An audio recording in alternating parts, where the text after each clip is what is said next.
और दुखों का अभाव प्रभु ने कर दिया है।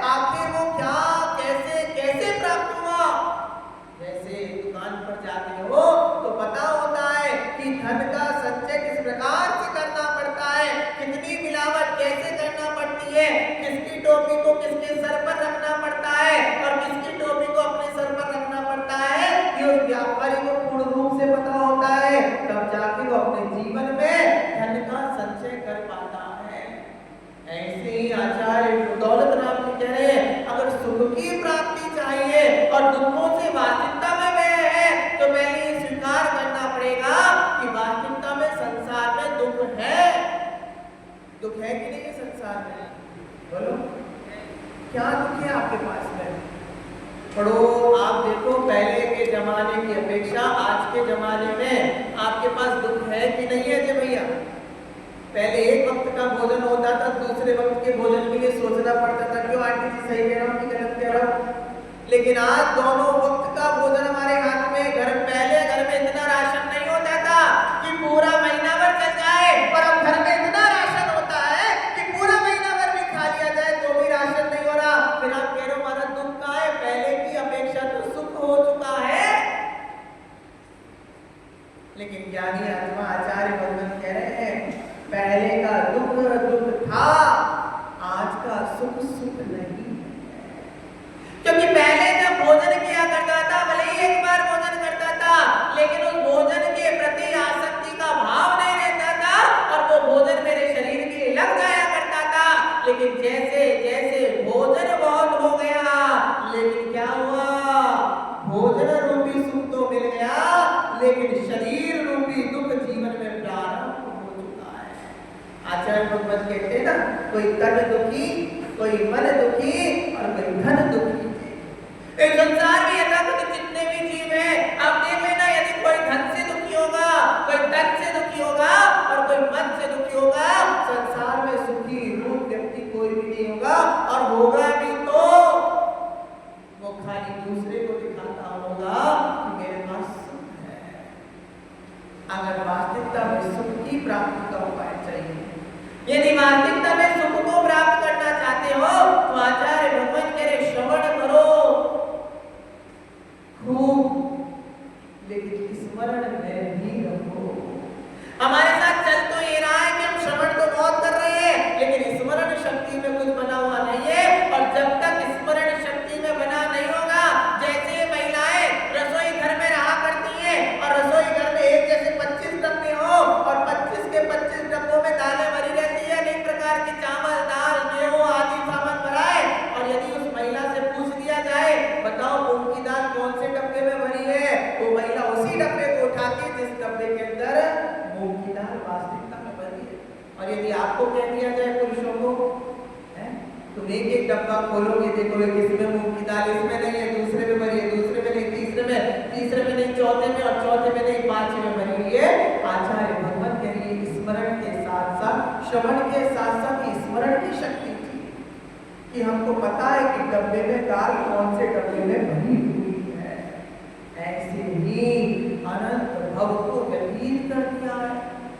25 चातुर्मासों से श्रवण ही श्रवण किया है। 25 चातुर्मासों से इतना प्रवचन सुना है, इतना धर्म सुना है, इतना धर्म सुना है कि अब इतना धर्म सुनने के बाद मेरे में इतनी शक्ति है कि मैं स्वयं एक ग्रंथ को लिख सकता हूँ। लेकिन यदि उसको अभिव्यक्ति रूप में कहा दिया जाए तो मेरी टाए टाए विष हो जाती है। मैंने शब्दानुकूल में तो धर्म को बहुत स्मरण कर लिया, लेकिन वास्तविकता में अभिव्यक्ति रूप मैंने आज तक धर्म को पहचान नहीं पाया। और जब तक धर्म को नहीं पहचान पाऊंगा, तब तक मैं धर्म के छेद से परिपूर्ण रहता चला जाऊंगा। कुछ गुरुदेव ने बहुत अच्छे से कहा कि आत्मा सुख की प्राप्ति का यदि एक ही मात्र उपाय है, धर्म सर्व सुखा करो इत करो धर्मम मुदा शिवते।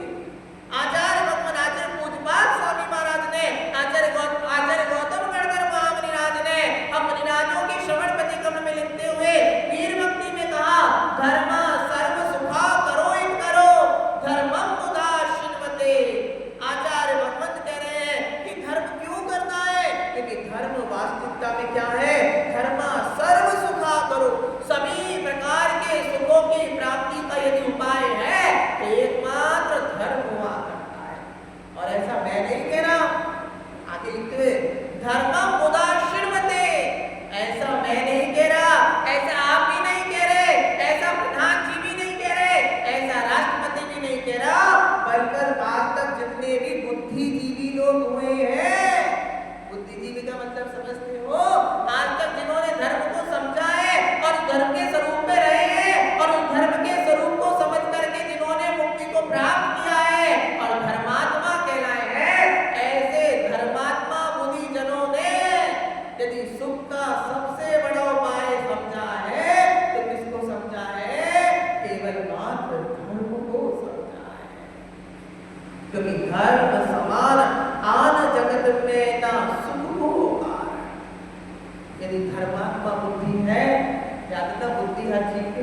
गुरुदेव कहा करते थे बुद्धि हर जीव के पास में है, चाहे वो अबड़ा लंगड़ा हो, चाहे वो काना हो, चाहे वो गूंगा हो, चाहे वो बहरा हो, चाहे वो पंचेंद्रिय त्रियंच संगी हो, बुद्धि सभी के पास है। लेकिन अपनी बुद्धि को कहाँ चलाना, ये योग्यता हर किसी के पास नहीं होती। जिस प्रकार कोयले की खदान तो इस भारत में बहुत होगी, बिहार चले जाओ बहुत सारी कोयले की खदान मिलती चली जाएगी, लेकिन जरूरी नहीं होता कि जिस खदान में कोयला है उस खदान में हीरा भी निकल के आएगा। ऐसे ही गुरु भगवान कह रहे हैं जरूरी नहीं होता कि बोरिंग तो बरनोएडा में बहुत होगी, लेकिन जरूरी नहीं होता कि पानी मीठा निकल करके आएगा।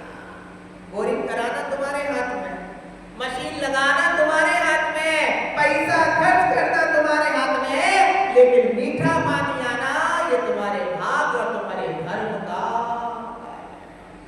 ऐसे ही गुरु भगवान कह रहे हैं कि धर्म करने के लिए समीचीन बुद्धि की प्राप्ति होना ये सबसे बड़ा दुर्लभ से दुर्लभ रत्न है कि समीचीन धर्मात्मा बुद्धि की प्राप्ति हो जाए। बुद्धि है लेकिन क्या है, धर्म से विपरीत मार्ग पर चलने के लिए है, धर्म से विपरीत दिशा में ले जाने के लिए, लेकिन धर्म के स्वरूप पे चलने के लिए बुद्धि काम नहीं करती। और देख लीजिए ना, मैंने कई बार देखा है, एक बार एक व्यक्ति हमको बोला कि महाराज जी आहार दान देना है।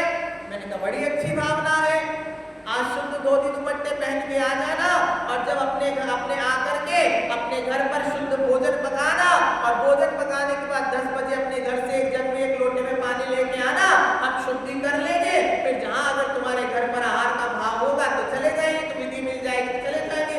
अरे महाराज जो वाला आहार दान नहीं देना, आप तो जा बताओ कि पैसे कितने दे दें। अरे मैंने कहा भैया गड़बड़ हो गया काम तो। मैंने कहा पैसे दे दे, मैंने कहा ये काम तो बड़ा गड़बड़ हो गया। बोले क्या गड़बड़ हो गया? मैंने कहा भैया तू आहार दान पूछ रहा है कि पैसे का दान पूछ रहा है? क्या पूछा मैंने? तू आहार दान देने की भावना बना रहा है या पैसे का दान देने की? तो याद रखना, तीर्थंकर भगवंत आज तक जितने भी हुए, जितने भी निर्ग्रंथ योगी जन हुए, जितने भी सिद्ध भगवंत हुए, उन सभी ने एक ही भावना रखी है कि साधु के करके पात्र में नवदा भक्ति पूर्वक शुद्ध प्रासुक भोजन के दान को हमारे आहार दान कहा गया, अपितु पैसे के दान को आहार दान में सम्मिलित। ये बुद्धि है, समीचीन बुद्धि का होना। ये बुद्धि है, ये धर्मात्मा की बुद्धि होती है। कि धर्मात्मा व्यक्ति क्या करता है? धर्मात्मा व्यक्ति स्वयं के द्रव्य को शुद्ध प्रासुक रस प्रयत्न करके और प्रासुक करने के पश्चात निर्ग्रंथ योगी जन के हाथ पर शुद्धता पूर्वक जो ग्रास रख देता है, गोविंद भैया वही आहार दान है। और तुम धन कितना भी चला देना, मैं कहता हूँ पूरा का पूरा खंड बनवा देना, लेकिन वो खंड बनाने के बाद, भोजन पकने के बाद भी वो तुम्हारा आहार दान। क्योंकि गुरु जी ने बहुत अच्छी बात कहा था, व्यवस्थाएं कई प्रकार की समाज बना सकती है, व्यवस्थाएं कई प्रकार की हो सकती है, लेकिन यदि तुम दाता हो, आज के पुण्यार्जक हो, तो तुम्हें अपने हाथ से साधु के हाथ पर आहार धरना, तब जाके वो तुम्हारा आहार दान हो पाएगा।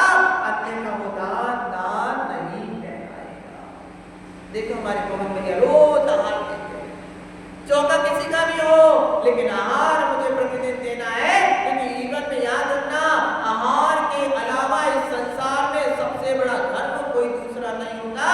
क्योंकि आचार्य भगवंतों ने कहा है दान 4 प्रकार और 4 संग को। आप सभी पढ़े कि नहीं पढ़े? बोलो ना हाल में पढ़ते हो ना उत्तम ज्ञान के दिन, क्या कहते हो 10 लक्षण पूजा में? दान 4 प्रकार 4 संग को दीजिए कृष्णा है धन बेचेगी होने है। आचार्य भगवान कह रहे हैं कि दान 4 प्रकार, कि 4 प्रकार के दान आगम में बताए गए हैं। आहार दान, औषध दान, अवय दान नहीं हो। क्या कहा? 4 प्रकार के दान बताए, आहार, अभय, ज्ञान और दान। ये औषध दान, ये 4 प्रकार के आगम में दान बताए गए। और धर्मात्मा गुरुजन कहते हैं, धर्मात्मा मुनिजन कहते हैं, 4 प्रकार के दान करना प्रतिदिन संभव नहीं होता। 4 प्रकार के दान प्रतिदिन करवाना संभव नहीं है। लेकिन फिर भी यदि आप एक प्रकार का दान प्रतिदिन कर लेते हो, कौन सा दान? केवल मात्र आहार दान। एकमात्र केवल आहार दान आप कर लेते हो तो आपको 4 दान करने की आवश्यकता नहीं है। राकेश भैया केवल एक प्रकार का दान कर लेना। कौन सा दान? आहार दान दे देना, क्योंकि आहार दान है। और आहार दान के बाद जो साधु के शरीर की रक्षा होगी, प्राणों की रक्षा होगी, वो साधु का अवय दान कहलाएगा। और उस आहार को करने के पश्चात जो साधु निरंतर ज्ञान और ध्यान में लगा रहेगा, अध्ययन करेगा, वो ज्ञान दान में सम्मिलित हो जाएगा। और याद रखना, साधु को उसके शरीर की योग्य के अनुकूल आहार दान करना, औषधि के समान करना, ये औषध दान कहलाएगा। इसलिए गुरु भगवत कह रहे हैं, एक दान भी अपने हाथ से कर लिया, पर के हाथ से नहीं। बहुत सारे लोग होते हैं, चौके के अंदर मैंने 2 नारियल पानी रख के रख दिए, अम्मा जी तुम चला देना। कई जगहों की स्थिति होती है, सब होता है। कई बार हम प्यार करते हैं, कई बार होता है अम्मा जी तुम चला। अरे भैया, जब वस्तु तुम्हारी, द्रव्य तुम्हारी, और इतना सही तो आलस है कि शुद्ध कपड़े पहनने का आलस है, तो क्यों ना क्यों अपने शुद्ध कपड़े पहन करके और अपने ही हाथ से अपने द्रव्य को दे दिया जाए, तो सोने पर सुहागा हो जाता है। आचार्य भगवान है, बुद्धि तो यही बुद्धि है। धर्मात्मा की बुद्धि में और पापी की बुद्धि में जमीन आसमान का अंतर होता है। धर्मात्मा अपनी बुद्धि से जो कार्य करता है, वो पूरे धर्म को समझ करके फिर अपनी बुद्धि को चलाता है। और पापी जीव क्या करता है? वो भावनाएं तो रखता है, लेकिन आचार्य भगवान कहते हैं, विधि पूर्वक द्रव्य का दान नहीं करता। आचार्य भगवान उमा स्वामी भगवान ने कहा ना, विधि द्रव्य दान पात्र वीर्य विशेषा तद विशेषा, कि कोई भी कार्य करो विधि के साथ करना। जैसे आपको रोटी पकाना हो, और रोटी पकाने के लिए आपने क्या कहा? एक काम करते हैं, आज पहले तवे को चालू कर देते, बाद में हम आटा लगाएंगे। तो बताओ रोटी बन पाएंगे? आप चूल्हा पहले जला दो। क्या कहा? ईंधन की लकड़ी आपके पास में है, आप पहले चूल्हा जला दो, और फिर उसके चूल्हा जलने के बाद जब चूल्हा बुझ जाए, उसके बाद आटा उसनने बैठो, तो बोलो रोटी पक जाएगी क्या? नहीं। आचार्य भगवान कह रहे हैं, ऐसे रोटी को पकाना है तो रोटी की विधि को पूर्ण से लेना पड़ेगा, कि आटा छानना पड़ेगा, उसनना पड़ेगा, लगाना पड़ेगा, अब जाकर फिर गैस को जलाना पड़ेगा, तवे को रखना पड़ेगा, और फिर रोटी को बेलना पड़ेगा। यदि एक भी विधि कम रह जाए तो क्या रोटी बन जाएगी? आप बोलो पानी नहीं डालेंगे, खाली आटे से रोटी बना देंगे, बोलो बन जाएगी? कभी ये ऐसा एक्सपेरिमेंट किया किसी बच्चे ने? एक काम करना, आज घर में आज जाना, आटे और पानी से मत उसनना, गाय से कर लेना। आज एक काम करना, आटा केवल ऐसे करना और डाल देना, रोटी बन के तैयार। 3 काल में भी रोटी बनने वाली नहीं है। गुरु भगवान कह रहे हैं, जब तक विधि नहीं होगी तब तक आपकी रोटी बन के तैयार नहीं होगी।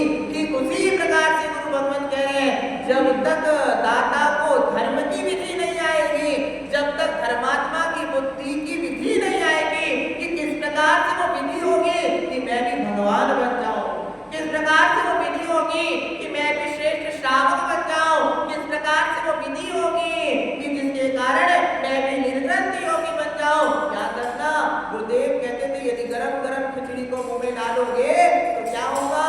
मुंह जल जाएगा। प्रेशर कुकर खोलो, और कुकर में खिचड़ी को बनाया, और खिचड़ी लेकर के, और ये गरम गरम भूख लग रही है, एकदम हाथ डालो तो क्या होगा? इतनी गर्म हो गई खिचड़ी रही थी कि हाथ डाला तो हाथ में फफोले पड़ गए। तो गुरु भगवान ने क्या किया? अरे भैया चम्मच ले ले, और चम्मच लेके एक थाली में ले, और थाली में फैला दे, बहुत जल्दी खिचड़ी ठंडी हो जाएगी। कहाँ की? साइड की खिचड़ी ठंडी होती चली जाएगी और तू भक्षण करता चला जा, तेरे उदर की पूर्ति हो जाएगी। इस विधि से यदि पेट को भरोगे तो पेट भर जाएगा, और यदि बिना विधि के डायरेक्ट सोचो मैं कुकर उठा के मुंह में डाल लूं, है क्या होगा? पूरा का पूरा मुंह जल जाएगा और शरीर जल जाएगा और खिचड़ी एक बूंद भी पेट में नहीं जा पाएगी। ऐसे ही धर्मात्मा बनना है, धर्म समझना है, सुख की प्राप्ति का उपाय चाहना है तो याद रख लेना, विधि जब तक नहीं पहुंचोगे तब तक सुख मिलने वाला नहीं है। क्योंकि सुख की प्राप्ति के लिए प्रभु ने भी अपना रास्ता धीरे धीरे चले, प्रभु ने भी उस सही मार्ग का चयन किया, जिस सही मार्ग पर चुनने के बाद अनंत सुख की प्राप्ति होती है। प्रभु ने भी उस सही मार्ग को चुना, जिस सही मार्ग पर चलने के बाद हमको परम आनंदित सुख की प्राप्ति हो सकती है। यानी भव्य आत्मा गुरु भगवत हमको संबोधित करते चले जा रहे हैं कि आप भी ऐसी बुद्धि को प्राप्त करो। कौन सी बुद्धि को? धर्मात्मा बुद्धि को। क्योंकि बुद्धि तो सबके पास है। कोई व्यक्ति बोले महाराज है तो बुद्धि, अब क्या प्राप्त करना? नहीं भैया, बुद्धि सबके पास है, लेकिन बुद्धि प्राप्त होने के बाद भी उसको धर्म में लगाना ये बिरले लोगों के पास होता है। जैसे आचार्य गुरुदेव कहा करते थे, पैसा हर किसी के पास होता है, धन हर किसी के पास होता है, पैसा तो वेश्या के पास भी हुआ करता है, लेकिन अपने धन को धर्म के मार्ग पर लगा देना ये केवल समीचीन बुद्धि वाले का काम होता है। कि गुरुदेव ने कहा था, धन की 3 गति, दान, भोग के नाम। अजय भैया, धन की केवल 3 गति होती है। जैसे पानी की गति कहाँ होती है? ढलान होता है। आप पानी सोचना कि यहाँ रखा हुआ पानी छत पर पहुंच जाए, बिल्कुल नहीं पहुंचने वाला। जब तक टिल्लू पंप नहीं लगाओगे तब तक ऊपर की टंकी में पानी पहुंचने वाला नहीं है। लेकिन यदि पानी को ढलान मिल जाए तो पानी को कहीं भी टिल्लू पंप लगाने की आवश्यकता नहीं है। ऐसे ही आचार्य भगवान कहते हैं कि दान, धन की भी केवल 3 गति होती है। इन 3 गतियों में यदि तुमने धन को नहीं लगाया तो धन सर्वनाश को प्राप्त होता है। या तो आपके पास दान है, कह लो या तो धन है तो या तो दान करो। दान करने का भाव नहीं होता तो दान का भोग करो, और यदि धन का भोग नहीं किया, दान नहीं किया तो नियम से वो धन एक ना एक दिन सर्वनाश को प्राप्त हो जाएगा। और जब वो सर्वनाश को प्राप्त हो जाएगा तो तुम्हारा जीवन व्यर्थ का, जिस धन को कमाने में तुमने इतना परिश्रम किया, कितनी मेहनत करी, कितनी जागरूकता रहेगी, और तुम उस धन का भोग नहीं कर पाए, दान नहीं कर पाए, तो ऐसा धन भी तुम्हारी बुद्धि से विपरीत दिशा की तरफ लेकर चला गया हुआ धन अभिमान का कारण ना बने, अपितु हमारी बुद्धि को समीचीन मार्ग पर लगाने का कारण बने। अब हम कल से प्रतिदिन जानेंगे कि सुख की प्राप्ति का उपाय क्या है। आज तो हमने भूमिका बनाई कि सुख की प्राप्ति भी हमको लगना तो चाहिए, वो बुद्धि तो हमारे पास होनी चाहिए, जिस बुद्धि के माध्यम से हम जान पाए ये जो कार्य कर रहे हैं वो कार्य सुख के लिए है कि नहीं है। जैसे हमारे पास भोजन पड़ा हो और हमारे अंदर ये बुद्धि ना हो कि भोजन से भूख पेट भर सकता है, तो बताओ भोजन का किसी काम का है क्या? 3 काल में भोजन करिए। पानी हमारे पास पड़ा है, एक गिलास में खारा पानी पड़ा है और दूसरे गिलास में मीठा पानी पड़ा है, तो कौन सा पानी पीना चाहोगे? खारा वाला पियोगे ना? नहीं पियोगे तो कौन सा पियोगे? मीठा पानी पीना चाहोगे महाराज जी। खारा डालेंगे तो मुंह का टेस्ट भी खराब हो जाएगा। जैसे ही बुद्धि हुई कि समुद्र का पानी नहीं पीना है, हमें तो नदी और नाले का पानी पीना है, क्योंकि समुद्र का पानी कैसा होता है? खारा हुआ करता है, और नदी का पानी मीठा हुआ करता है। ये बुद्धि ने हमको बताया कि पानी पानी तो सब एक जैसा था, ऐसे धर्म धर्म सब एक जैसे हैं, लेकिन समीचीन कौन है, मेरे अनुकूल कौन सा धर्म है जो मुझे सुख की प्राप्ति का उपाय बता दे। क्योंकि धर्म संसार भी देता है और धर्म निर्माण भी देता है। आप पढ़ते ना, धर्म करत संसार सुख और धर्म करत निर्माण। अरे भैया, 2 तरह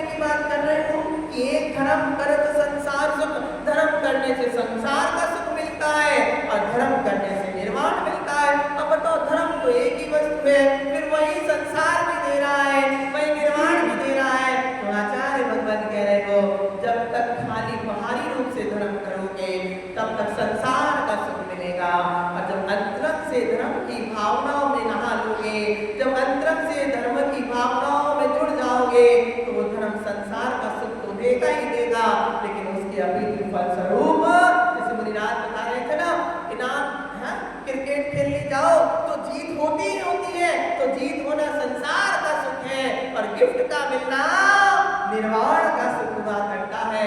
ऐसे ही हमारी बुद्धि से हम जान पाए, समझ में आ रहा है कि नहीं आ रहा है? अम्मा जी, दोनों बहने, समझ में आ रहा है कि नहीं आ रहा कि कौन सा धर्म चाहिए? संसार का सुख रूपी धर्म नहीं चाहिए, बल्कि हमें तो वो सुख चाहिए जो सुख मुझे कहाँ दिलवा दे? निर्वाण की प्राप्ति पर साथ करवा दे, निर्वाण की भूमिका में बढ़ा दे, और निर्वाण ना भी दिला सके तो कम से कम उस मंजिल पर तो बढ़ा दे जिस मंजिल का रास्ता सीधा कहाँ जाता है? सिद्धालय की तरफ जाता है। हम सभी भी इस चातुर्मास में उस ज्ञान के माध्यम से, क्योंकि हमने चातुर्मास का नाम रखा है, एक है ना, एक टैग लाइन होती है, इस बार हमने वर्षा योग का नाम रखा है कि ज्ञानामृत, क्योंकि यहाँ के लोग चातुर्मास तो बहुत करवाते हैं, लेकिन ज्ञान के अमृत में डुबकी नहीं लगा पाते हैं, ज्ञान की नदी में डुबकी नहीं लगाते। तो इस बार कोशिश करो, हम नहीं चाहते पूरा मंदिर भर जाए, हम कहते हैं 4 व्यक्तियों ने भी इस चातुर्मास में ज्ञान में डुबकी लगा दी, तो हमारा ये चातुर्मास करना यहाँ पर सफल और सार्थक हो जाएगा। इन्हीं बुरी भावनाओं के साथ आपकी बुद्धि भी समीचीन हो, मेरी बुद्धि भी समीचीन हो, और जो बुद्धि धर्म से विपरीत चलने की कोशिश करती है, वो बुद्धि भी मेरी धर्म के समीचीन चले, ताकि मैं भी उस धर्म को